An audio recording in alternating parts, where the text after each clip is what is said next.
দখলদারি করা, চাঁদাবাজি করা জুলুম। আপনি আপনার টাকা দিয়ে জমি ক্রয় করেছেন, একজন এসে বলল এখানে থাকতে হলে কিছু দিতে হবে, এটা জুলুম, এটা অন্যায়। কারণ আপনি আপনার টাকা দিয়ে কিনছেন, কেন আমি কাউকে কিছু দেবো? এটা জুলুম, এটা অন্যায়, এটা নিষিদ্ধ পাপ। আয-যুনুবুস সাব'ইয়্যা, দুর্বলের উপর আক্রমণ করা পাপ, দুর্বলের অধিকার খর্ব করা, জুলুম করা, নির্যাতন করা পাপ। যেমন এই মসজিদে মুসল্লিরা জুতা বাহিরে রেখে মসজিদে প্রবেশ করছে। অনেকে জুতা ভিতরে রাখে, অনেকে বাহিরে রাখে। যেই মুসল্লিদের জুতা বাহিরে আছে, আপনি আপনার কাদাযুক্ত জুতাগুলা নিয়ে এসে আপনার কাদা দিয়ে আর ৫-৭ জন মুসল্লির জুতাগুলা নোংরা করা, নাপাক করা, ময়লা করে দেওয়া, এটা জুলুম, এটা অন্যায়। যে কোনো বিষয়ে উল্টাটা করা জুলুম। মসজিদে এক মুসল্লি আপনার পাশে দাঁড়িয়েছে, এরে আপনি দেখতে পারেন না, কোনই দিয়ে গুতা দিছেন, মানে ওরে দেখতে পারেন না, এই জন্য এটা জুলুম।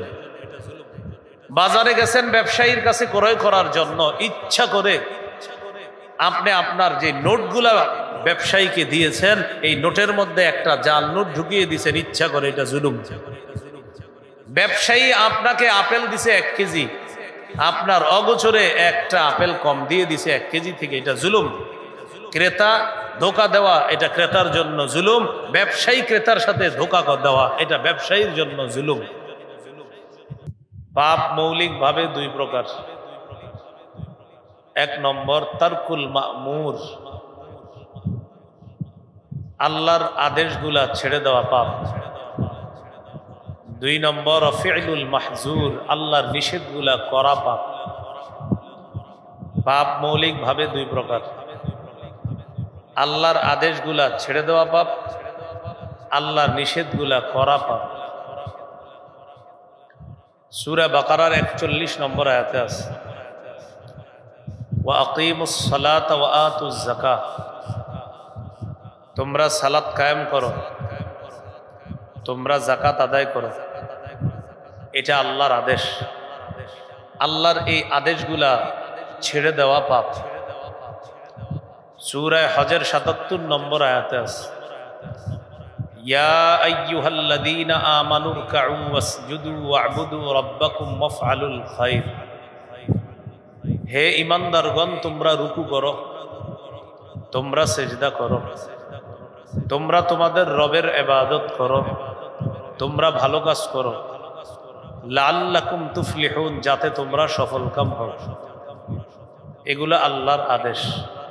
আল্লাহর এই আদেশগুলা না করা পাপ, ভালো কাজ না করা পাপ, যাকাত না দেওয়া পাপ, নামাজ প্রতিষ্ঠিত না করা পাপ, রবের ইবাদত না করা পাপ, ভালো কাজ রব হুকুম করেছেন করার জন্য এই আদেশ পরিত্যাগ করা পাপ, মানে আল্লাহর আদেশগুলা না করা পাপ। রাসূলুল্লাহ সাল্লাল্লাহু আলাইহি ওয়াসাল্লাম যে আদেশ করেছেন এগুলো বর্জন করা পাপ। যেমন নবীজি বলেছেন, আমি তোমাদেরকে যা দেই সেটা তোমরা গ্রহণ করো, আমি তোমাদেরকে যা থেকে নিষেধ করি তোমরা সেটা থেকে বিরত থাকো। আল্লাহ কোরআনে বলেছেন, আমার নবী তোমাদেরকে যা দেন সেটা গ্রহণ করো, যা থেকে নিষেধ করেন তা থেকে বিরত থাকো। রাসূলুল্লাহ সাল্লাল্লাহু আলাইহি সাল্লামের আদেশ এইটা পালন না করাও পাপ। 2 নাম্বার, আল্লাহর নিষেধগুলা করা পাপ, রাসূলের নিষেধগুলা করা পাপ। যেমন সূরা আলী ইমরানের 131 নম্বর আয়াতে আল্লাহ বলেন, ইয়া আইয়ুহাল্লাযীনা আমানু লা তাকুলুর রিবা আদআফাম মুদাআফা, হে ঈমানদারগণ তোমরা বহুগুণে বৃদ্ধি করে সুদ খেও না। বলেন তো, সুদ খাওয়া এটা কার নিষেধ? এখন এই নিষেধটা করা পাপ। সুদ খাওয়া নিষেধ, কেউ যদি খায় এটা পাপ। তেমনি ভাবে রাসূলুল্লাহ সাল্লাল্লাহু আলাইহি সাল্লামের নিষেধগুলা কেউ যদি করে পাপ। যেমন রাসূলুল্লাহ সাল্লাল্লাহু আলাইহি সাল্লাম বলেন, লা তাসুব্বু আসহাবি, তোমরা আমার সাহাবীদেরকে গালি দিও না। এটা নবীজির নিষেধ। কেউ যদি সাহাবীদেরকে গালি দেয় এটা পাপ। জুমার নামাজের দ্বিতীয় খুতবায় খতিব সাহেব প্রতি জুমায় পড়ে, আগামীকালেও অসংখ্য মসজিদের খতিবরা পড়বে, আল্লাহ আল্লাহ ফি আসহাবি লা তাত্তাখিজুহুম গরাদাম মিন বা'দি। আমার সাহাবীদের ব্যাপারে তোমরা আল্লাহকে ভয় করো, আমার সাহাবীদেরকে আমার পরে তোমরা সমালোচনার লক্ষ্যবস্তু বানায়ো না। এখন সাহাবীদের সমালোচনা করা এটা নবীর নিষেধ, যদি কেউ সমালোচনা করে এটা পাপ। গালি দেওয়া নবীজির নিষেধ, কেউ যদি তাদেরকে গালি দেয় এটা পাপ। সুদ খাওয়া আল্লাহ নিষেধ, কেউ যদি সুদ খায় এটা পাপ। কি শিখলাম? নিষিদ্ধ বিষয়গুলা করা পাপ, আর পালনীয় বিষয়গুলা ছেড়ে দেওয়া পাপ। নিষিদ্ধ বিষয়গুলো আবার মৌলিকভাবে 4 প্রকার। নিষিদ্ধ পাপ কয় প্রকার? 4। 1 নম্বর আয-যুনুবুল মালাকিয়া, আল্লাহর সাথে সম্পর্কিত কিছু বিষয় আছে যেইগুলা মাখলুক করলে পাপ। যেমন ফেরাউন বলেছে আনা রব্বুকুমুল আলা, আমি তোমাদের সবচেয়ে মহাসম্মানিত রব খোদা। নাউজুবিল্লাহ। বলেন রব কে? রব লালন পালনকারী। এই রবের লালন পালন করার সিফাতটা কোন মাখলুক দাবি করা পাপ, এটা নিষেধ। অহংকার আল্লাহর চাদর, এই চাদর নিয়ে টানাটানি করা নিষেধ। মানুষ যারা অহংকার করে এটা রবের সাথে সম্পর্ক, রব এই রবের অহংকার, এটা হলো রবের চাদর। আল্লাহর চাদর নিয়ে টানাটানি মাখলুক করা এটা পাপ। রাসূলুল্লাহ সাল্লাল্লাহু আলাইহি সাল্লাম বলেন, লা ইয়াদখুলুল জান্নাতা মান কানা ফি কলবিহি মিসকালু হাববাতিন মিন খারদালিন মিন কিবরিন, যার অন্তরে সরিষার দানা পরিমাণ অহংকার আছে সে জান্নাতে প্রবেশ করবে না। নাউজুবিল্লাহ। তাহলে নিষিদ্ধ পাপ 4 প্রকার। 1 নম্বর আল্লাহর সাথে সম্পর্কিত কিছু বিষয় মাখলুক দাবি করা পাপ। 2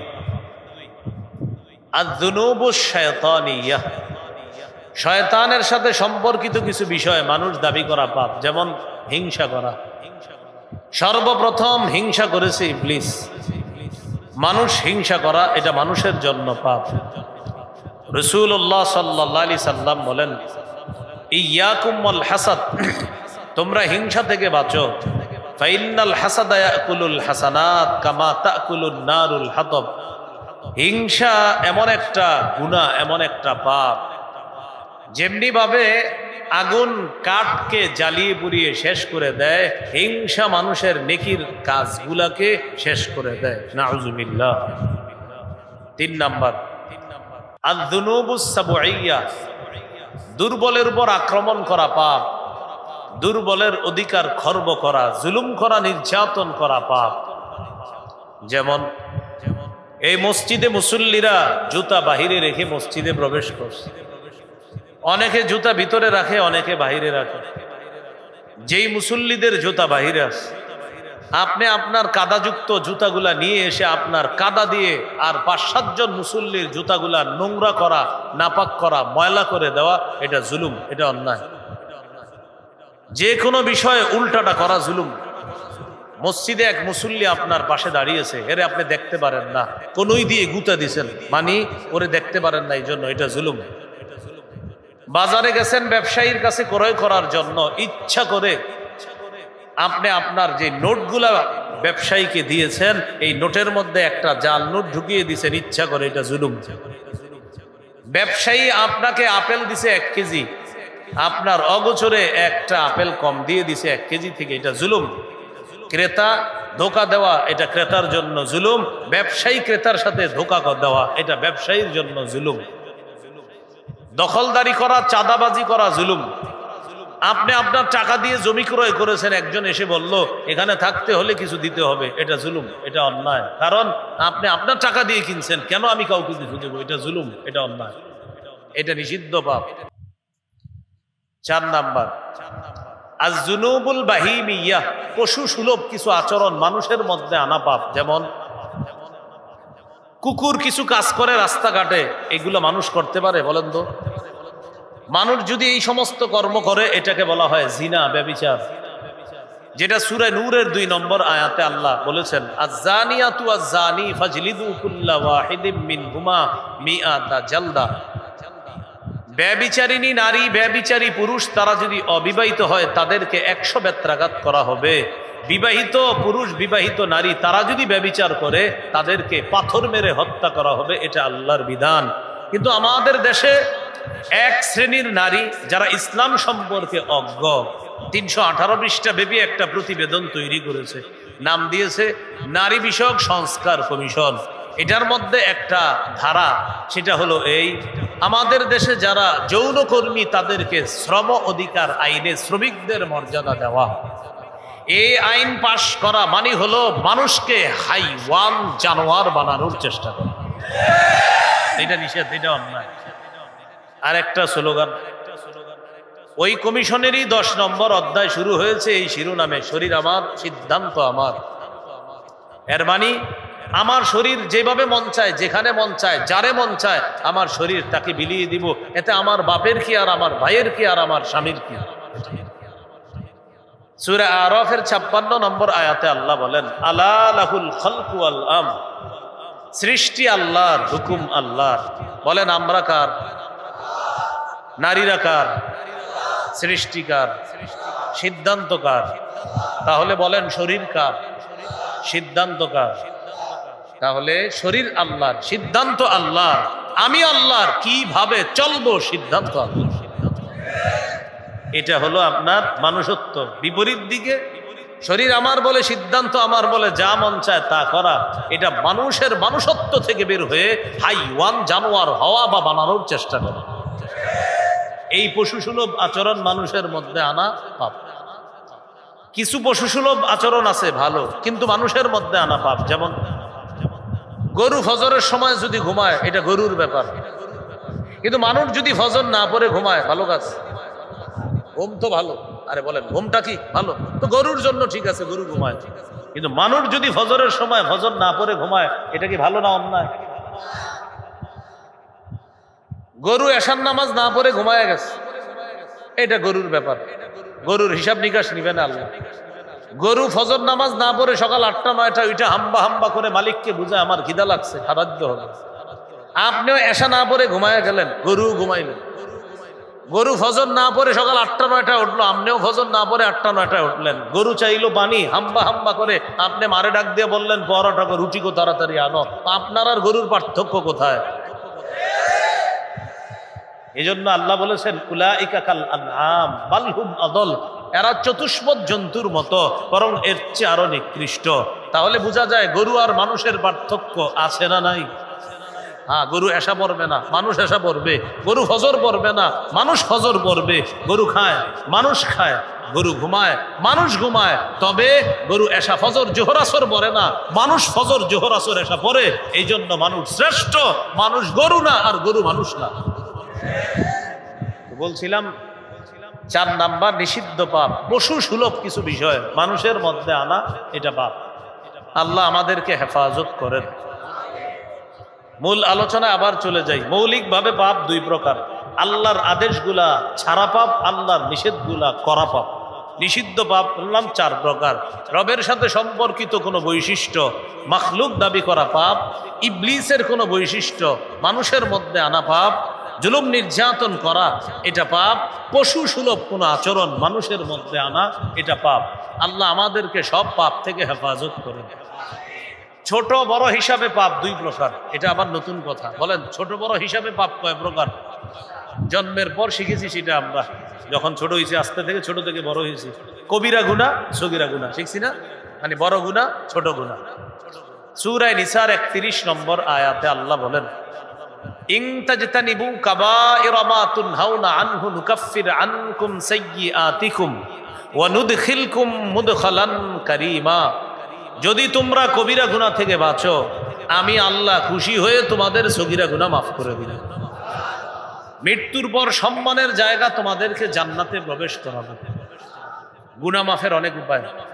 আজকে এশার নামাজে যে মুয়াজ্জিন সাহেব আজান দিছে, তার আজানের আওয়াজ চারদিকে যতটুকু গিয়েছে এই পরিমাণ তার গুনাহ আল্লাহ মাফ করে দিছে। এর মানে আজান দেওয়া গুনাহ মাফের একটা উপায়। আবু দাউদের হাদিস, রাসূলুল্লাহ সাল্লাল্লাহু আলাইহি সাল্লাম বলেন, আল মুআদ্দিনু ইউগফারু লাহু মাদা সাউতিহি ওয়া ইয়াশহাদু লাহু কুল্লু রাতবিন ওয়া ইয়াবিস মুয়াজ্জিনের আজানের আওয়াজ যেই পরিমাণ যায় এই পরিমাণ তার গুনাহ ক্ষমা করে দেওয়া হয়। যত শুকনা ভিজা আল্লাহর সৃষ্টির উপর দিয়ে তার আজানটা যাবে, এই ভিজা সৃষ্টি আর শুকনা সৃষ্টিগুলা কিয়ামতের ময়দানে মুয়াজ্জিনের পক্ষে আল্লাহর কাছে সাক্ষী দিবে। গুনাহ মাফের একটা উপায় আজান দেওয়া, এই সবাই আজান দিবেন বিশুদ্ধ উচ্চারণে। গুনাহ মাফের আরেকটা উপায় নামাজ পড়া। সহিহ বুখারীর 526 নম্বর হাদিস, এক ব্যক্তি রাসূলুল্লাহ সাল্লাল্লাহু আলাইহি সাল্লামের কাছে আসছে।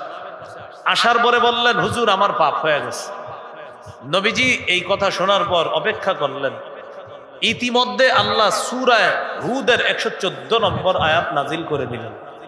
আয়াতে আল্লাহ বলেন, ওয়া আকিমিস সালাতা তারাফাইন নাহারি ওয়া যুলাফাম মিনাল লাইল, তুমি দিনের দুই প্রান্তে নামাজ কায়েম করো, রাতের কিছু অংশে নামাজ কায়েম করো, উদ্দেশ্য 5 ওয়াক্ত সালাত আদায় করো।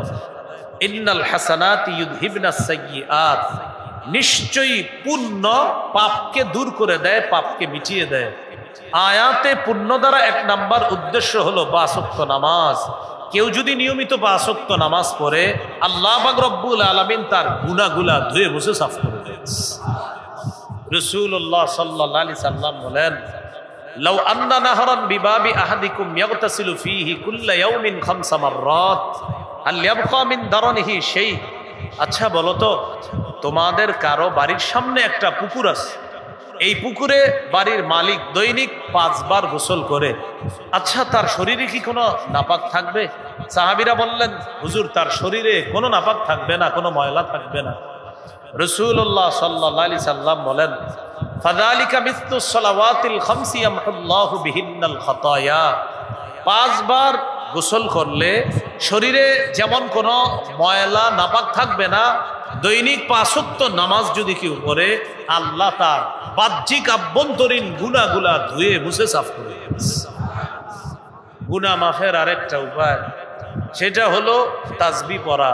যেমন আমার সাথে একটু বলতে পারেন, সুবহানাল্লাহি ওয়া বিহামদিহি, সুবহানাল্লাহি ওয়া বিহামদিহি, বিশুদ্ধ উচ্চারণে সুবহানাল্লাহি ওয়া বিহামদিহি। এতটুকু প্রতিদিন 100 বার। কয়বার? 100 বার। আজকে এখান থেকে যাওয়ার সময় আপনি রাস্তায় হাঁটতে হাঁটতে পড়ে ফেলেন, যাইতে বেশি সময় লাগবে না, পড়তে 1-1.5-2 মিনিট লাগবে 100 বার, বা সর্বোচ্চ 3 মিনিট লাগতে পারে। সহিহ বুখারীর 6405 নম্বর হাদিস, কেউ যদি 100 বার পড়ে সুবহানাল্লাহি ওয়া বিহামদিহি, দিনে 100 বার পড়ে, আল্লাহ তার গুনাহগুলা মাফ করবে। কি পরিমাণ গুনাহ? হুত্তাত খাতায়াহু ইন কানাত মিসলা জাবাদিল বাহরি, সমুদ্রের ফেনা পরিমাণ সগীরা গুনাহও যদি থাকে আল্লাহ মাফ করবে, আর আশা করা কবিরা গুনাহ আল্লাহ মাফ করবে। এইভাবে গুনাহ মাফ করা। কবিরা গুনাহ মাফ হওয়ার একটা শর্ত আছে, তওবা করা। তওবার আবার 3টা শর্ত আছে, সাথে আরেকটা, মোট 4টা শর্ত। বলেন তওবার 3 শর্ত, সাথে আরেকটা, কয়টা? 4টা। সাথে আরেকটা কেন বললাম, পুরো আলোচনা শুনলে বুঝবেন। তওবার 1 নাম্বার শর্ত আল ইকলাউ আনিল মাসিয়া, গুনাহ থেকে ফিরে আসা। 2 নাম্বার শর্ত আর নাদামু আলাল মাসিয়া, গুনাহের উপর অনুতপ্ত হওয়া। 3 নাম্বার শর্ত আল আজমু বিল জাজম, দৃঢ় প্রতিজ্ঞা করা আমি ভবিষ্যতে এই গুনাহ করব না। এটা হলো 3টা শর্ত। গুনাহ থেকে ফিরে আসা, গুনাহের উপর অনুতপ্ত হওয়া, গুনাহ করব না বলে দৃঢ় প্রতিজ্ঞা করা। এই 3 শর্ত পাওয়া গেল, আল্লাহর হকের সাথে সম্পর্কিত যেই গুনাহগুলো আছে আল্লাহ মাফ করে দেবে। রয়ে গেল বান্দার হক। এটা মাফ পাওয়ার জন্য 4র্থ আরেকটা শর্ত আছে, বান্দার কাছে গিয়ে আপনি ক্ষমা চেয়ে তার কাছ থেকে মাফ চেয়ে নিতে হবে, অন্যথায় আল্লাহ মাফ করবে না। আপনার কাছে কেউ 5000 টাকা পাও না, আপনার বুঝ আসছে যে আমার টাকাটা দেওয়া দরকার, কোনো কারণে আপনি এটা মেরে দিতে পারতেন, যে পায় আপনার কাছ থেকে ও বিষয়টা বুঝতে পারে নাই, কোনোভাবে হোক তাকে ধোকা দিয়ে এটা আপনি মেরে দিচ্ছেন, কিন্তু এটা আপনার কাছে সে পাও না। এখন আপনার বুঝ আসছে যে আমার তো টাকাটা দেওয়া দরকার, তার কাছে আপনি গেছেন, যাওয়ার পর তাকে আপনি বললেন, ভাই আপনি আমার কাছ থেকে কোনোভাবে 5000 টাকা পান, যেভাবে হোক আমি আপনার এই হকটা মেরে দিচ্ছি, এখন আমার বুঝ আসছে আমি এটা আদায় করব, আপাতত আমার কাছে টাকা নাই, যেদিন 5000 টাকা আমার কাছে আসবে আমি আপনাকে দিয়ে দিব। এটা একটা সুরত হইতে পারে। আরেকটা হইতে পারে 5000 টাকা পরিমাণের কিছু হাদিয়া তোহফা দিয়ে দিবেন, দিয়ে বলবেন এটা হাদিয়া, মনে মনে নিয়ত ঋণ পরিশোধ করা। এইভাবে যদি না পারেন সর্বশেষ বলবেন ভাই টাকাটা যদি আমি মৃত্যুর আগে না দিতে পারি আপনার পায়ে পড়ি, আমারে আপনি মাফ করে দিয়েন, বাকি যেদিন আসবে সেদিনই দিয়ে দিব টাকাটা, কিন্তু আমি যদি কোনো কারণে দিতে না পারি মৃত্যুর আগে আপনি আমারে মাফ করে দিয়েন। এইভাবে বান্দার হক আপনি তার কাছ থেকে ক্ষমা চেয়ে নেবেন। কারো দোকানের একটা বন যদি আপনি নষ্ট করে থাকেন ওর কাছেও মাপ চেয়ে নেন। কারো গাছের একটা ডাবও যদি আপনি চুরি করে থাকেন এবং আপনার মনে পড়ছে যে বালেগ হওয়ার পরে আমি অমুকের গাছের একটা ডাব আমি চুরি করেছি, যেটা ঠিক হয় না, মালিকের কাছে যান, একটা ডাব উনি মাফ করে দিবে আপনাকে। একটু গিয়ে বলেন ভাই আমি আপনার গাছের ডাব কাকা বা জ্যাঠা যাই বলেন একটু ভুলে আমি বন্ধুদের পাল্লায় পড়ে মজা করে রাতে চুরি করে ফেলেছিলাম, কিন্তু আল্লাহর কাছে তো জবাব দিতে হবে, আপনি আমারে মাফ করুন। কি বলা যাবে কিনা ইনশাল্লাহ? এটা সহজ বিষয়। আপনি অথবা ডাব পরিমাণ এক টাকা তারে দিয়ে দিয়েন, একটা ডাব 100-150 টাকা হতে পারে, এই পরিমাণ কিছু খাওয়াই দিবেন, অথবা একটা ডাব কিনে খাওয়াই দিবেন। কাকা মন চাইতেছে আপনার একটা ডাব খাওয়াইতে, আসলে কিন্তু ওই ঋণ পরিশোধ করতেছেন, ডাবটা খাওয়াই দিবেন। আল্লাহ আমাদেরকে কথাগুলা মনে রাখার তৌফিক দান করে।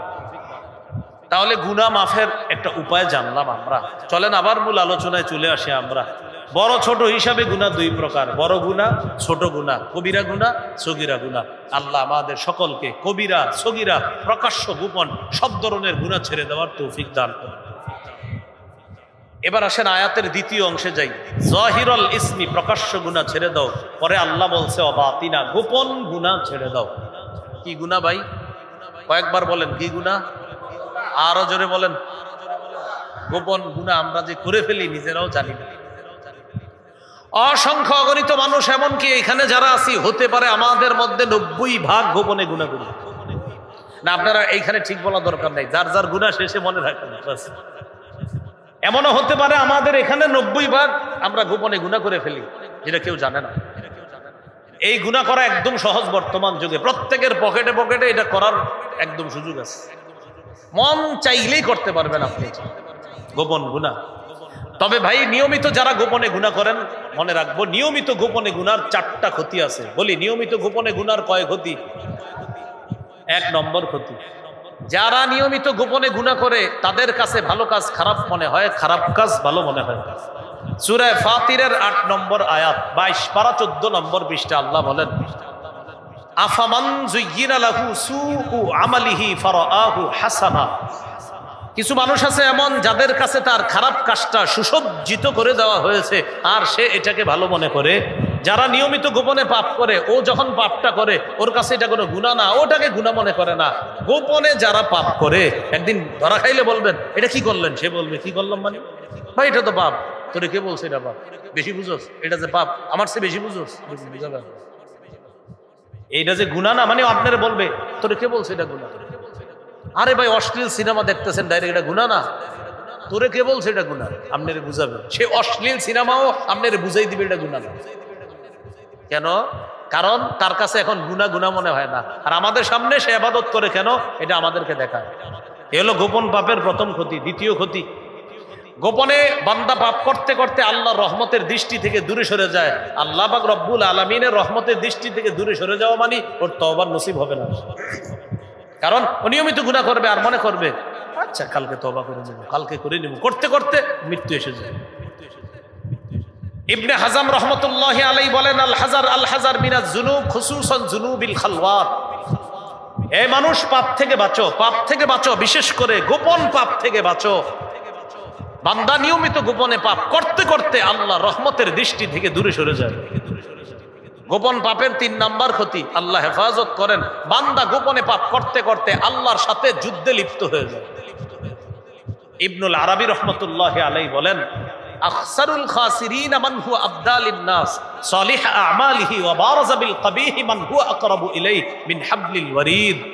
কোন মানুষের মধ্যে সবচেয়ে ক্ষতিগ্রস্ত ওই মানুষ যেই মানুষ অন্য মানুষের সামনে তার ভালো কাজগুলা প্রকাশ করে আর গোপন পাপের মাধ্যমে ওই রবের সাথে সে যুদ্ধে লিপ্ত হয়। যে রব তার শাহ রগের আরো নিকটে থাকে, এই আল্লাহর সাথে সে নিয়মিত লড়াই করতে থাকে। আল্লাহ ওরে তওবা করতে সুযোগ দেয়, ও তওবা করে না, ও রবের সাথে গোপন যুদ্ধে লিপ্ত হয়ে যায়। গোপন পাপের 4 নাম্বার ক্ষতি, এই ক্ষতিটা যেন আমাদের না হয়। আমিন বলেন। 4 নাম্বার ক্ষতি যেটা বলতেছি আমি, বলেন আমিন।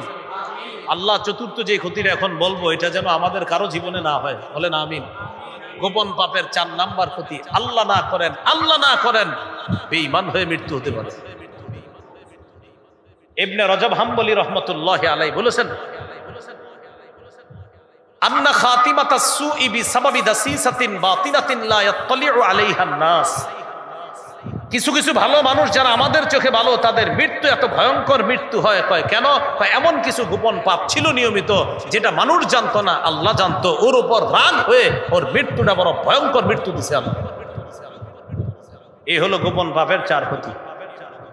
গোপন পাপের আরেকটা ক্ষতি আছে, আখেরাতের ক্ষতি। এ তো দুনিয়াবি ক্ষতি বললাম, আখেরাতের ক্ষতিটা কি? গোপনে যে পাপ করে ও তো আমাদের সামনে আমল করে, তো গোপনেই না পাপ করে, তো আমাদের সামনে যে আমল করে সেটার কি হবে? ইবনে মাজাহ 4245 নম্বর হাদিস, রাসূলুল্লাহ সাল্লাল্লাহু আলাইহি সাল্লাম বলেন, লা আ'লামান্না আকওয়ামান মিন উম্মতি ইয়াতুনা ইয়াওমাল কিয়ামাতি বিহাসানাতিন আমসালি জিবালি তিহামাতা বাইদা ফায়াজআলুহা আল্লাহু হাবাআম মানসুরা।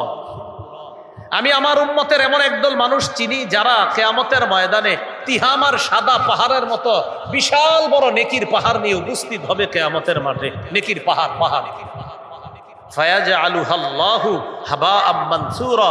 আল্লাহ তাদের এই নেকির পাহাড়কে ধূলিসাৎ করে দিবে, নাই করে দিবে। নাই বলি নাউজুবিল্লাহ, নাই। সাহাবীরা বললেন, সিফহুম লানা, হুজুর এরা কারা? তাদের একটু বৃত্তান্ত বর্ণনা করেন। নবী বললেন, তারা দেখতে তোমাদের মতো, তাদের চামড়া তোমাদের চামড়ার মতো। ইয়াখুজুনা মিনাল লাইল কামা তাখুজুনা, তোমরা যেমন রাতে তাহাজ্জুদ পড়ো তারাও রাতে তাহাজ্জুদ পড়ে। ওয়ালাকিন্নাহুম আকওয়ামুন ইযা খালাউ বিমাহারিমিল্লাহ ইনতাহাকুহা, কিন্তু তখন নির্জনে তারা হারাম কিছু দেখে, ওই হারামের মধ্যে তারা জড়িয়ে পড়ে, একটু আল্লাহকে ভয় করে না। হারাম যে এটা হারাম এটাই সে মনে করে না। নির্জনে অবিরত হারাম কাজ সে করতে থাকে, মানুষের সামনে নেকির পাহাড় গড়তে থাকে, গোপনে হারাম কাজ সে করতে থাকে। রব রাগ হয়ে কিয়ামতের ময়দানে তার এই নেকির পাহাড় নাই করে দিবে। তা আল্লাহ কি বললেন? ওয়াদারু যাহিরাল ইসমি ওয়া বাতিনা, ছেড়ে দাও প্রকাশ্য গুনাহ, ছেড়ে দাও গোপন গুনাহ, ছেড়ে দাও। আল্লাহ আমাদেরকে প্রকাশ্য গোপন গুনাহ থেকে বাঁচার তৌফিক দান। ফজরের নামাজের মাধ্যমে আমরা আমাদের দিন শুরু করব, কারণ নামাজের মাধ্যমে গুনাহ মাফ হয়। আজকে মাহফিলটা হয়েছে দিন ছোট, রাতও ছোট, দিন বড় রাত ছোট। এজন্য আপনারা আমারে অন্তত আজকের জন্য আসামি বানাবেন না। মানে আমি বয়ান করার কারণে আগামীকালের ফজরটা আপনাদের দেরি হবে। অন্যদিন ফজর তো অনেকে পড়তেন না, বা আশাবাদী সবাই পড়তেন, কিন্তু কালকে গুরুত্ব দিয়ে ফজরটা পড়বেন, অন্তত আমি যেন আসামি না হই। রাজি আছেন? রাজি থাকলে আমি দ্বিতীয় অংশের আলোচনাটা করব, যদি রাজি থাকেন। কারণ আমি এক অংশের আলোচনা শেষ করছি সূরা আনামের, আরেক অংশ বাকি আছে এখন। এখন যদি বলেন ফজরটা পড়বেন, তো বাকি অংশের কথাটা শেষ করব। হ্যাঁ, ফজর পড়বেন তো ইনশাআল্লাহ? আমার ভয় হচ্ছে, কারণ রাত তো একদম একটু পরে ফজর আজান দিয়ে দিবে। এখন যদি ফজর না পড়েন, আমার বারবার মনে হইতেছে আল্লাহ আমার যদি ধরে ফেলে, তোমারে কে কইছে এত রাতে বয়ান করতে। তাহলে সূরা আনামের 120 নম্বর আয়াত, প্রকাশ্য গুনাহ ছেড়ে দাও, গোপন গুনাহ ছেড়ে দাও। আল্লাহ আমরা এই মুহূর্তে ওয়াদা করলাম, আজকের আগে যত প্রকাশ্য গোপন গুনাহ আছে আমরা এই মুহূর্তে ছেড়ে দেওয়ার ওয়াদা করলাম ইনশাআল্লাহ। এবার দ্বিতীয় আলোচনা দেখেন, সূরা আনামের 151 নম্বর আয়াতে আল্লাহ বলেন, ওয়ালা তাকরাবুল ফাওয়াহিশা মা যাহারা মিনহা ওয়া মা বাতান, তোমরা প্রকাশ্য অশ্লীলতার কাছেও যেও না, গোপন অশ্লীলতার কাছেও যেও না। তাহলে প্রথম অংশের শিক্ষা, নগদ পাপগুলা প্রকাশ্যে হোক গোপনে হোক এই মুহূর্তে আমরা ছেড়ে দিছি। দ্বিতীয় অংশের আলোচনা, আল্লাহ বলতেছে, বান্দা এই যে মাঠ থেকে বের হবা, নতুন করে আর পাপের কাছে যেও না। মাঠে ওয়াদা করলা, গুনাহ ছেড়ে দিছো, নতুন করে আর পাপের কাছে যেও না। এটা আল্লাহ দ্বিতীয় অংশ শিক্ষা আজকে আমাদেরকে বলতেছে। লা তাকরাবু, বান্দা গুনার কাছেও যেও না, প্রকাশ্য অশ্লীলতা গোপন অশ্লীলতার কাছেও যেও না। একটু বুঝেন, প্রকাশ্য অশ্লীলতা কাকে বলে? যাদের ঘরে টেলিভিশন আছে, আমি বলবো না হাত তোলেন, তো টেলিভিশন যাদের ঘরে আছে এর মধ্যে অনেকে আছে এমন বাবারও সিনেমা দেখার অভ্যাস আছে, ছেলেরও অভ্যাস আছে, মেয়েরও অভ্যাস আছে, বিবিরও অভ্যাস আছে। মানে পার্সোনালি সবারই সিনেমা নাটক দেখার অভ্যাস। এটা একটা বিষয়, যদিও এটাই অশ্লীলতা। কিন্তু কি করে, আপনার ঘরে একটা টিভি আছে, প্রধান টেলিভিশন, কিছু হলো মিনি টেলিভিশন প্রত্যেকের রুমে রুমে, ল্যাপটপ, কম্পিউটার, আরেকটা হলো প্রধান একদম হেড হেড বিশাল বড় ড্রয়িং রুমে থাকবে। হুজুর আবার কোনো কারণে ওইসব বাসায় গেলে আবার ওই বাসার লোকে কয়, হুজুর আপনার ওয়াজ শোনার লেগে এটা কিনছে, আপনার ওয়াজ শুনে এটাতে শুধু। আচ্ছা যাক, মাশাআল্লাহ, ভালো। যদি কেউ আলেমরা যদি চলে যায় আর কি, আর ঘটনা শুধু যদি দেখা ফেলে, এটা দিয়ে আপনি শুধু ওয়াজই শুনে। আচ্ছা, হয়তো ওয়াজই শুনে, ভালো ধারণাই করি। এখন কথা হলো, ওই পরিবারের বাবা, ছেলে, মেয়ে, স্ত্রী সবার সিনেমা দেখার অভ্যাস আলাদা। এটাও খারাপ গুনাহ। একসাথে বৈশা সিনেমা দেখে, দেখে আবার ফেসবুকে স্ট্যাটাস দেয়, অনেকদিন পর পারিবারিক বান্ধব একটা সিনেমা দেখলো, ফেসবুকে দেয়। অমুক পরিচালককে ধন্যবাদ জানাচ্ছি, আপনি এই জাতীয় সিনেমা আরো উপহার দিবেন, যেন মা বাবা ভাই বোন একসাথে দেখি। সিনেমায় কি ছেলে মেয়ের অবাধ মেলা মেশা, এটা মা বাবা ছেলে মেয়ে একসাথে বসে দেখছে। তো আমার কথা হলো, ন্যূনতম যদি লজ্জা থাকে, মানে বাবারও আলাদা অভ্যাস আছে, ঠিক আছে, ছেলেরও আলাদা অভ্যাস, মেয়েরও আলাদা অভ্যাস, বিবিরও আলাদা অভ্যাস, কিন্তু লজ্জা যার মধ্যে আছে, তারা কিভাবে পরিবার একসাথে বৈশা ছেলে মেয়ের নাচানাচি দেখে? দুই আঙ্গুলের দিকে তাকান, এই দুই আঙ্গুল কি মিশে আছে না আলাদা? নবী বলেন, ইন্নাল হায়া ওয়াল ঈমানা কুরিনা জামিআ, ঈমান এবং লজ্জা দুইটা এভাবে থাকবে। ঈমান এবং লজ্জা দুইটা এভাবে থাকবে, এভাবে এভাবে এভাবে না, এভাবে থাকবে। ভাই আপনার ঈমান আছে? কয় আছে। আপনি নির্লজ্জের মতো এটা কি করেন? কয় লজ্জা না থাকলে ঈমান আছে। আরে নবী বলছে ঈমান আর লজ্জা এইভাবে থাকবে, আপনি বলতেছেন লজ্জা না থাকলে, মানে লজ্জা তো আপনার থাকতে হবে এটার সাথে। এই যে এইভাবে থাকতে হবে, লজ্জা আর ঈমান এইভাবে মিলেমিশে থাকতে হবে। যদি দেখেন কারো লজ্জা নাই, নবী বলতেছেন যদি লজ্জা কমে যায় বুঝবা তার ঈমান কমে যাচ্ছে, লজ্জা কমে যাচ্ছে, ঈমান কমে যাচ্ছে। লজ্জা আর ঈমান পরস্পর এইভাবে লেগে থাকবে, একটা আরেকটা থেকে আলাদা হবে না। কেউ যদি বলে আমি ঈমানদার, সে লাজুক হতে হবে। কেউ যদি বলে আমি লাজুক, সে ঈমানদার হতে হবে। বলেন, যদি লাজুক বলে কি হতে হবে? যদি বলে ঈমানদার কি হতে হবে? কারণ ঈমান আর লজ্জা, বলেন, ঈমান আর লজ্জা একসাথে থাকবে, এটা আলাদা হবে না, একসাথে। তো ঈমান আছে আবার লজ্জাও আছে। এই মা বাবা ছেলে মেয়ে একসাথে বসে টেলিভিশন দেখে, এটারে বলে প্রকাশ্য অশ্লীলতা। আরেকটা প্রকাশ্য অশ্লীলতা রাস্তাঘাটে, চা দোকানের চা ইদানিং টিভি ছাড়া বিক্রি হয় না। চা দোকানের সামনে ছোট বড় আবাল বৃদ্ধ বনিতা সবাইকে পাবেন, মুরব্বী হয়ে গেছে ওনারেও পাবেন, এক দৃষ্টিতে তাকায় আছে। রাত 12টা সাড়ে 12টার দিকে আমরা সফরে আছি, তো সাধারণত আমরা চা দোকান টোকান খোলা পাইলে ওখানে গিয়ে জিজ্ঞাসা করি, ভাই অমুক জায়গায় যাবো, রাস্তাটা দেখান। কিছু কিছু জায়গায় গিয়ে মুরব্বীরে ডাক দিই, কাকা। এক দৃষ্টি, মানে তার মস্তিষ্ক কি পরিমাণ ওখানে আছে দেখেন, এত জোরে জোরে ডাকতেছি, দূরে না কিন্তু এখানে, আমরা এইখানে বসা ডাকতেছি, কাকা। অনেকক্ষণ পরে এরকম করে, হ্যাঁ জি কি বলেন। এটা প্রকাশ্য অশ্লীলতা। একসাথে সবাই ওই টেলিভিশন দেখতেছে, সিনেমা, অশ্লীল নাটক, সিনেমা চলতেছে, গান চলতেছে, বুড়া দুরা সবাই একসাথে দেখতেছে, এটা প্রকাশ্য অশ্লীলতা। আল্লাহর কসম, এটা প্রকাশ্য অশ্লীলতা। এই কাজ যারা করছে তাদের নির্লজ্জ আর বেহায়া হচ্ছে দিন। আরেকটা হলো গোপন অশ্লীলতা, সেটা ওই যে আগেই বলছি, সম্ভব মুহূর্তের মধ্যে। ছেলের দরজা বন্ধ, মেয়ের দরজা বন্ধ, মা বাবার আত্মবিশ্বাস হলো আমার ছেলে মেয়ে অঙ্ক ইংরেজি করতেছে ঘরের ভিতর। কি করে? অঙ্ক ইংরেজি করতেছে ঘরের ভিতর। ছেলে ছেলের রুমে, মেয়ে মেয়ের রুমে। মা বাবার ইয়া হলো ছেলে মেয়ে ঘরের ভিতরে তার আপন আপন রুমের মধ্যে তারা অঙ্ক করতেছে। কিন্তু আপনি অভিভাবক যারা আছেন, আপনি জানেন না আপনার সন্তান কি করতেছে ঘরে। এখানে যারা অভিভাবক আছেন, আপনাদের উদ্দেশ্যে একটু পরামর্শ থাকবে, ছেলে মেয়ে বিয়ে হওয়ার আগ পর্যন্ত তাদেরকে দরজা বন্ধ করার অনুমতি দিবেন না। বুঝাইতে পারিনি? আপনার ছেলে এখনো বিয়ে করে নাই, ওরে দরজা বন্ধ করার অনুমতি দিবেন না। কেন দরজা বন্ধ করবে? মা বাবা ঘরে আছে, ও দরজা বন্ধ করবে কেন? ওর কি পার্সোনালিটি আছে? ওর মার বাবাই তো ঘরে, আর কি আছে? হ্যাঁ, মা বাবা ঘরে আছে, আর ছেলে এখনো বিয়ে করে নেই, কেন ছেলে দরজা বন্ধ করবে? অনুমতি দিবেন না। মা যে আছেন, আপনি আপনার স্ত্রীকে বলবেন, তোমার ছেলেকে বলবা দরজা যেন বন্ধ না করে। দরজা ঠিক আছে, পর্দা থাক, কিন্তু দরজা বন্ধ করার অনুমতি দিবা না। ওর রুমে ঘুমাবে, আমি আর তুমি ওর মা বাবা, আমাদেরকে ওর কি ভয়? আপনি আজকে থেকে নিয়ম করেন, হুমকি দিবে আপনারে, না এই নিয়ম করলে বাড়ি থাকবো না, টাকা দিয়ে বাসা ভাড়া নিয়ে থাকবে, আপনার হুমকি দিবে। আপনি বলবেন বাবা কেন হুমকি, কেন দরজা বন্ধ করলে কি সমস্যা, তোমার খোলা রাখলে, আপনার হুমকি দিবে। হয়তো আমি যাবো এই ঘরের থেকে, না হয় তোমরা যাইবা, আমার কি একটা পার্সোনালিটি বলতে কিছু আছে না, বলবে। আপনি জানেন না ওর পার্সোনাল বিষয়গুলো কি। আল্লাহ আমাদেরকে হেফাজত করেন। তো আল্লাহ বললেন প্রকাশ্য অশ্লীলতা, গোপন অশ্লীলতার কাছে যেও না। এবার আমার সাথে একটু সবক পড়েন। বলেন যাকে সরাসরি দেখা হারাম, তাকে নাটক সিনেমায় দেখা, ভিডিও কলে দেখা হারাম। যাকে সরাসরি দেখলে চোখের জিনা হয়, তাকে নাটক সিনেমায় ভিডিও কলে দেখলে চোখের জিনা।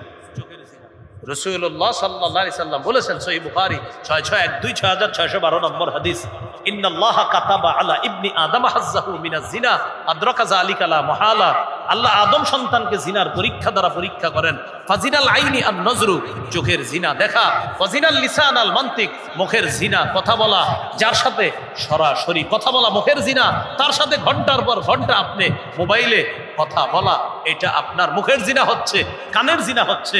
মোবাইলে কথা ধরতেছে না, বলতেছে না, আপনার সাথে আপনার প্রিয়তমা রাগ করেছে, রাগ করার পর এখন মোবাইল ধরতেছে না, এবার SMS লেখা শুরু করছেন, এই যে আঙ্গুল দিয়ে SMS লিখতেছেন, আপনার হাতের জিনা শুরু হয়ে গেছে। এই গুনাহ থেকে কয়জন বাইচে আছে বলেন? এই ওয়াজ মনে করেন আমি আমার গ্রামবাসীরই করতেছি, কথার কথা 90% পরিবারের বেশি এই গুনাহের মধ্যে জড়িয়ে আছে। দেখেন আপনি, স্বামী স্ত্রী পাশাপাশি শোয়া, দুইজন স্ত্রী আরেকজনের সাথে চ্যাটিং করতেছে, স্বামী আরেকজনের সাথে। আপনি অবাক হবেন, ওই যে তালাকের ঘটনাগুলো যখন আসে আপনার ফতুয়া বিভাগে, কি হইয়া ঝগড়া হয়েছে, ঝগড়ার কারণ যদি পড়েন আপনি হয়রান হয়ে যাবেন যে কি কি কারণ লাগে। ফতুয়া বিভাগে ওই যে ফতুয়ার কাগজগুলো আসে, ইস্তেফতা আসে, তো আসার পর দারুল ইফতা আসে, তো ফতুয়া বিভাগের যে কাগজগুলা, এগুলা যদি ওলামায়ে হযরত যারা আছেন ফতুয়া বিভাগে মাঝে মাঝে একটু যান, যায় দেখেন ওই জায়গার ফতুয়া বিভাগের কাগজগুলা যে কি বিষয়, উপরে লেখা বিষয় তালাক সংক্রান্ত, সম্মানিত মুফতি সাহেবের পরে কি কি লেখে দেখি, কি কারণে তালাক হয়েছে। আপনি হাসতে হাসতে মরবেন, এমন এমন কারণে তালাক হয়। আল্লাহ আমাদেরকে হেফাজত করেন, আল্লাহ আমাদেরকে হেফাজত করেন। এই হলো আজকের 2 নম্বর আলোচনা। প্রথম আলোচনা নগদ গুনাহ ছেড়ে দিলাম, দ্বিতীয় আলোচনা আজকে নতুন করে আর গুনাহের কাছে যাব না ইনশাআল্লাহ। 3 নম্বর আলোচনাটা একটু আমার সাথে বলেন, বলেন মানুষ হিসাবে গুনাহ হয়ে যেতে পারে, গুনাহ হয়ে গেলে সবার কাছে বলে বেড়াবো না। যদি গুনাহ ছাড়তে না পারি, ব্যক্তিগতভাবে কোন আল্লাহওয়ালা বুজুর্গের কাছে গুনাহের কথাটি বলবো। বুঝে আসছিনি কথাটা? মানে আপনি গুনাহ ছাড়ার নিয়ত করছেন, পারতেছেন না, গুনাহটা সবার কাছে বলে বেড়াবেন না, বন্ধুদের কাছে বলবেন না, কোন আল্লাহওয়ালা মুরব্বী বুজুর্গের কাছে যান। এই মাদ্রাসার মুতাহিম সাহেবের কাছে আসতে পারেন, ময়মনসিংহের বড় হুজুরের কাছে যাইতে পারেন, আল্লামা খালেদ সাইফুল্লাহ সাদি সাহেব আপনাদের কাছের, এরপরে খানকায়ে হোসাইনিয়ার হযরত মাওলানা মাহবুবুল্লাহ কাসিমি সাহেব ওনারা আছেন, এরপরে আছে ওইদিকে আপনার মাওলানা আব্দুর রহমান হাফিজি শেখুল হাদিস সাহেব ওনারা আছেন। এই জাতীয় বড় বড় বুজুর্গ মুমিন সিংহে ভরা, তাদের কাছে আপনি পার্সোনাল ভাবে যান। যাওয়ার পর আপনি বলেন, হুজুর গত 3 মাস একটা গুনাহ ছাড়তে আমি চেষ্টা করতেছি, পারতেছি না, আমি কি করব? ওই হুজুর হয়তো আপনার বুকে হাত দিবে, মাথায় হাত দিবে, হাত দিয়ে ভুলাইয়া দিবে, কি দোয়া করবে আপনি নিজেও জানেন না, হয়তো আপনার হাতে মাথায় হাত রেখে লম্বা সময় দোয়া করবে, অথবা আপনারই কিছু সবক দিবে, বাবা তুমি আগামী 2 সপ্তাহে এই সবকগুলা পালন করবা, এরকম কিছু সবক দিতে পারে। বুখারীর বর্ণনা, রাসূলুল্লাহ সাল্লাল্লাহু আলাইহি সাল্লাম বলেন, কুল্লু উম্মতি মুআফান ইল্লাল মুজাহিরিনা, আমার উম্মতের যত গুনাহগার আছে আমি নবী আশাবাদী, বিভিন্ন বাহানায় আল্লাহ সকলকে মাফ করবে, তবে যারা গুনাহ প্রকাশ করে তাদেরকে আল্লাহ মাফ করবেন। এবার গুনাহ কিভাবে প্রকাশ করে উম্মত? নবীজি বলেন, আমার উম্মত বোকার মতো কি করে, রাতে গুনাহ করে, সকালবেলা যখন ও ঘুম থেকে ওঠে আল্লাহ ওর গুনাহের উপর পর্দা ফেলে রাখছিল, আল্লাহ ওর গুনাহটা ঢেকে রাখছে রব।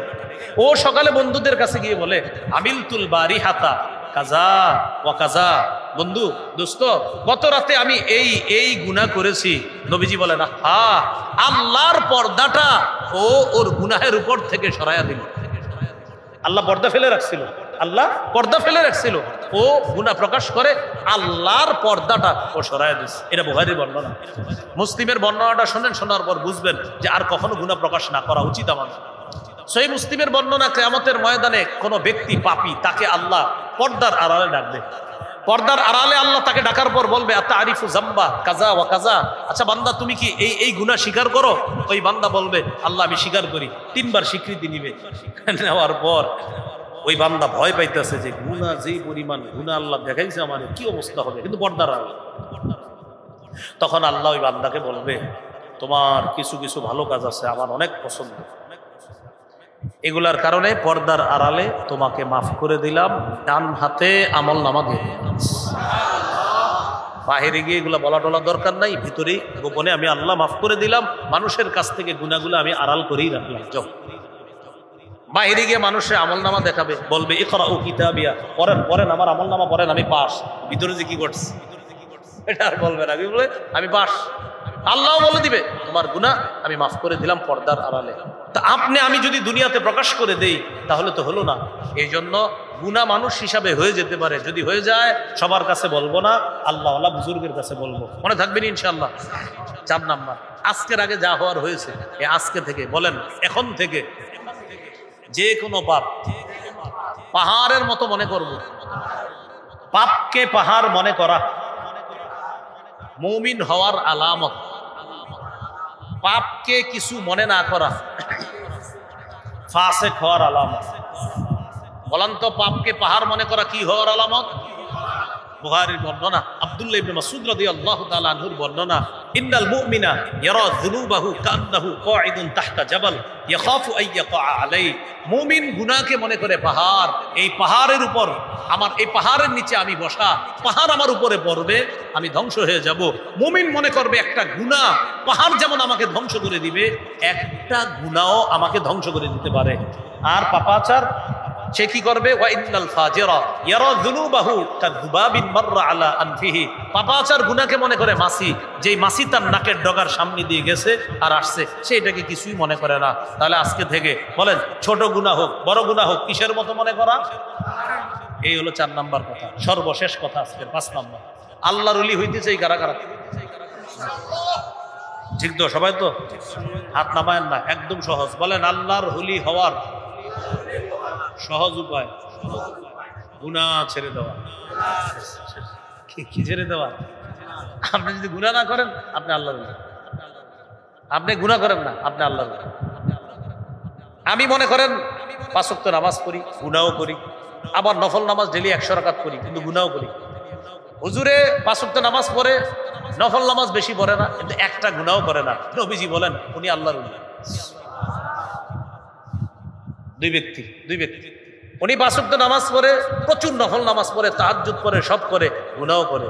এই ব্যক্তি নফল নামাজ বেশি একটা পড়ে না, তাহাজ্জুদ পারলে 2-4 রাকাত পড়ে, একটা গুনাহও করে না, 5 ওয়াক্ত নামাজ ঠিক রাখে, ওয়াজিব সুন্নতগুলা ঠিক রাখে, আল্লাহ রাসূলের ভাষ্য অনুযায়ী এই ব্যক্তি আল্লাহর ওলি।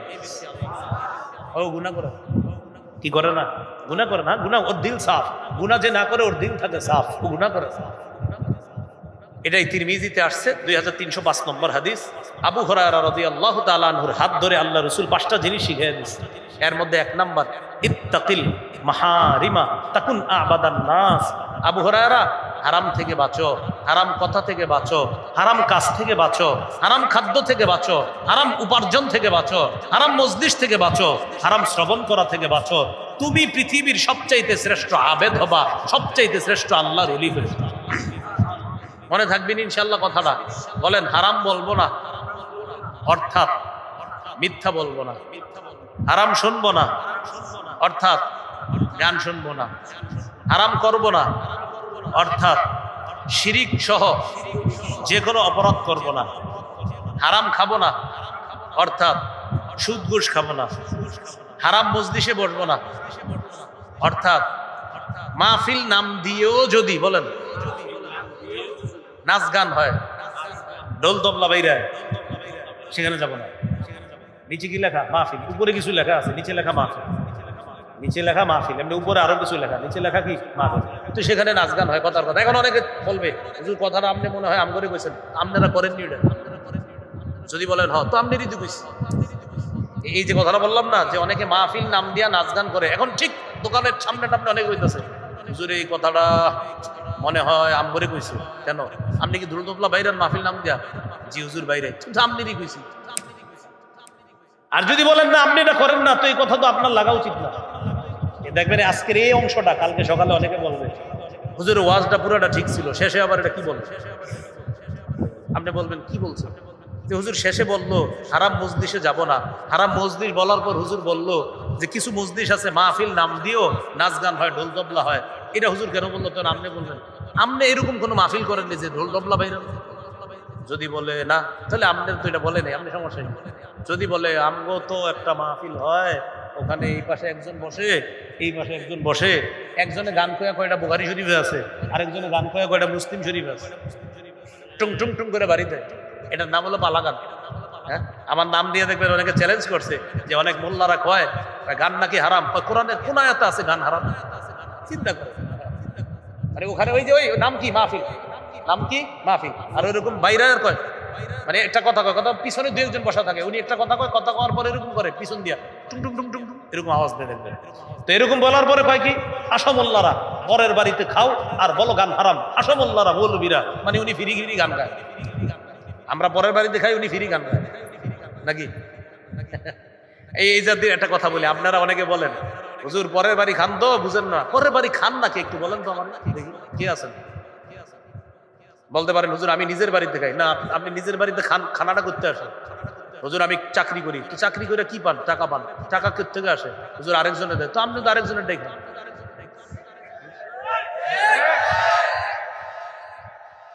জীবনে এই কথা বললেন না আমি নিজের টাকায়, নিজের বলতে কিছু নাই, প্রত্যেকে কোনো না কোনো ভাবে আসবে। হুজুর এটা আমার পৈতৃক সম্পত্তি, আপনার বাপে কই পাইছে? চুরি করছে? না হুজুর আমার বাপ দাদা দিছে। আপনার দাদা কই পাইলো? চুরি করছে? হুজুর এটা কি বললেন? আমার দাদা পেয়েছে তার বাপ থেকে, আর তার বাপ কই পাইছে সেটা বলেন। সবাই আরেকজনের দেখা খালি দোষ করে হুজুরের, এগুলো বলেন না। আল্লাহর রাস্তায় আল্লাহ আমাদেরকে হেফাজত করেন। এই জন্য এই কথাটা গবেষণা করেন, যেটা বললাম সবাই আরেকজনের খান। যারা চাকরি করেন 20,000 টাকা, তো আপনি তো আরেকজনের আনতেছেন, খাইতেছেন, খালি দোষ হুজুরের না। আল্লাহ কোন যে আপনার কষ্ট লাগে যে হুজুরে আরেকজনে কেন খাওয়ায়, আমারে খাওয়ায় না। আল্লাহ আমাদেরকে হেফাজত করেন। যাই হোক, 5 নম্বর কথা যেটা বললাম, হারাম শুনবো না, হারাম বলবো না, হারাম খাদ্য খাবো না, হারাম উপার্জন করবো না, হারাম কোনো খাদ্য আমরা পেটের ভিতরে দিব না। কারণ ইবাদত সওয়াব পাওয়ার জন্য পূর্ব শর্ত হলো হালাল খেতে হবে। এশার নামাজ পড়লে আদায় হবে, বাকি আল্লাহ সওয়াব দিবে কিনা এটার জন্য শর্ত আপনি হালাল খাইতে হবে। এই জন্য বলছি কুলু মিনাত তাইয়্যিবাত ওয়া আমালু সালিহা। ও রাসূলগণ হালাল খান, তারপর নেক কাজ করেন। এশা পড়লে আদায় হবে। এবার এশার সওয়াব পাবেন কিনা শর্ত হালাল খাইছেন কিনা। দোয়া করবেন অনেকক্ষণ, আল্লাহ মাফ করেন, আল্লাহ মাফ করেন, ঠিক আছে দোয়া করলেন, ভালো কাজ করছেন, বাকি দোয়ার বেনিফিটটা আল্লাহ দিবে কিনা শর্ত আপনি হালাল খান কিনা। আপনি হজ করছেন, হজ আদায় হয়ে গেল, হজ হালাল টাকায় করেছেন কিনা সেটা হলো সওয়াব পাওয়ার জন্য শর্ত। হুজুর হালাল না, আরেকজনের জমি টুমি মাইরে আমি হজ করছি, তো আপনার হজ আদায় হলো, কিন্তু হজের যে বেনিফিট সেটা আপনি পাবেন। আল্লাহ আমাদেরকে কথাগুলা বুঝার তৌফিক দান করেন। 5টা কথা আবার বলছি। 1 নাম্বার নগদ পাপ ছেড়ে দেওয়া, 2 নাম্বার নতুন করে পাপ না করা, 3 নাম্বার পাপ হয়ে গেলে সবার কাছে বলে বেড়াবো না, 4 নাম্বার পাপকে পাহাড়ের মতো মনে করা, 5 নাম্বার পাপ থেকে বাঁচা, এটা হলো আল্লাহর ওলি হওয়ার উপায়। হারাম শুনবো না, হারাম বলবো না, হারাম খাবো না, হারাম উপার্জন করব না, হারাম মজলিসের আশেপাশে যাব না। কোনো মসজিদ যদি মাহফিল নামও থাকে, সেখানে যদি ঢোল তবলা ইত্যাদির আয়োজন হয়, এই জাতীয় মসজিদগুলোতেও আমরা যাব না ইনশাআল্লাহ। আল্লাহ আমাদের সকলকে পাপ মুক্ত জীবন যাপন করে, বিশেষ করে আগামীকাল ফজরটা যেন আমরা সবাই পড়তে পারি, আল্লাহ তৌফিক দান করেন। আমাদের আগামীকালের ফজরটা যেন অবশ্যই জামাতের সাথে হয়। আগামী শুক্রবার, এই শুক্রবারের সকালটা যেন ফজরের সাথে হয়, বলেন ইনশাআল্লাহ। আগামী 24শে সেপ্টেম্বর আপনাদের এদিকে কোথায় যেন একটা দাওয়াত আছে, ইনসানিয়া জনকল্যাণ ফাউন্ডেশন বাংলাদেশ ফুলবাড়িয়া মোমেন শাহীর উদ্দেশ্যে সিরাতুন নবী সাল্লাল্লাহু আলাইহি সাল্লাম মাহফিল। তারিখ হলো 24শে সেপ্টেম্বর। সভাপতি আল্লামা মাহবুবুল্লাহ কাসিমি দামাত বরকাতুহুম। আলোচনা করবেন আমাদের উস্তাদ আল্লামা মুফতি সাফাত হোসেন রাজি। আলোচনা করবেন মাওলানা শোয়েব আহমদ আশরাফি হবিগঞ্জ সিলেট। মানে আপনারা অনেকে সন্দেহের মধ্যে ছিলেন যে আমি আসলে আসবো কিনা। আমি ইনশাল্লাহ আসবো, ইনশাল্লাহ। হ্যাঁ, 26শে সেপ্টেম্বর ইনশাল্লাহ আসবো। আর এটা সন্দেহ হলো যে আমি আসি না, তো এই জন্য সন্দেহ। যে আমি ওয়াদা করলে যাই, ওয়াদা না করলে আপনি আমার জিন্দিগিতে আনতে পারবেন না, কিন্তু ওয়াদা যদি করে ফেলি তখন যাই। বাকি একটু দূর দূরান্তে আমার না নেওয়াই ভালো। আল্লাহ আমাদের সকলকে যে কথাগুলো শুনলাম বললাম আমল করার তৌফিক দান। আলহামদুলিল্লাহ রাব্বিল আলামিন والعاقبة للمتقين والصلاة والسلام على سيد الأنبياء والمرسلين وعلى آله وأصحابه أجمعين. ربنا ظلمنا أنفسنا وإن لم تغفر لنا وترحمنا لنكونن من الخاسرين. رب ارحمهما كما ربياني صغيرا. আল্লাহ এই মাহফিলকে আপনি কবুল করেন। আল্লাহ আজকের আগে যত গুনাহ আছে এই মুহূর্তে ছেড়ে দেওয়ার ওয়াদা করলাম। আল্লাহ নতুন করে আর যেন গুনাহ না করি তৌফিক দান করেন। আল্লাহ গুনাহ না করার হিম্মত বাড়ায়া দেন, গুনাহ ছাড়ার হিম্মত বাড়ায়া দেন, গুনাহ না করার হিম্মত বাড়ায়া দেন, গুনাহ ছেড়ে দেওয়ার হিম্মত বাড়ায়া দেন, গুনাহ না করার হিম্মত বাড়ায়া দেন, গুনাহ ছেড়ে দেওয়ার হিম্মত বাড়ায়া দেন। আল্লাহ প্রকাশ্য গুনাহ, গোপন গুনাহ, প্রকাশ্য অশ্লীলতা, গোপন অশ্লীলতা থেকে বাঁচার তৌফিক দান করেন। আল্লাহ যারা অসুস্থ সুস্থ বানায়া দেন, যারা ঋণী ঋণ পরিশোধের ব্যবস্থা করে দেন, যারা অভাবী অভাব দূর করে দেন। আল্লাহ আজকে যারা মাদ্রাসার জন্য দান করেছে তাদের দানগুলা কবুল করে নেন। যারা টিন দিবে, আরো বিভিন্ন জিনিস দেওয়ার ওয়াদা করেছে আল্লাহ তাদের মনে নেক আশা পুরা করেন। আমাদের মধ্যে যাদের মা বাবা আত্মীয়জন কবরে আছে আল্লাহ তাদের কবরগুলা জান্নাতের বাগান বানায়া দেন। ঈমান ইসলাম তাওহীদের উপর অটল থাকার তৌফিক দান করেন, হেদায়েতের উপর অটল থাকার তৌফিক দান করেন। আল্লাহ আল্লাহ আল্লাহ আল্লাহ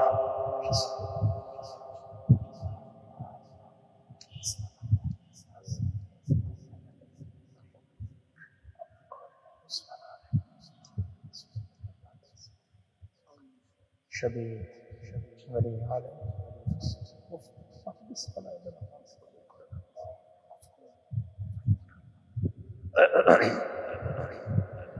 আল্লাহ আজকে এখানে যাদের সামনে বসা, যারা আমার সামনে বসা, সবার সাথে আবার জান্নাতে দেখা করায় দিয়েন আল্লাহ।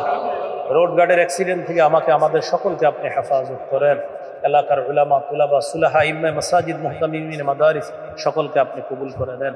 আল্লাহুম্মা সাল্লি ওয়া সাল্লিম ওয়া বারিক আলা মুহাম্মদ। সুবহানা রাব্বিকা রাব্বিল ইজ্জাতি আম্মা ইয়াসিফুন, সালামুন আলাল মুরসালিন, আলহামদুলিল্লাহি রাব্বিল আলামিন। সালাম। ও আমারে একটু একটু আপনারা বসেন, ওনারা একটা সংগঠনের পক্ষ থেকে ফুল দিবে।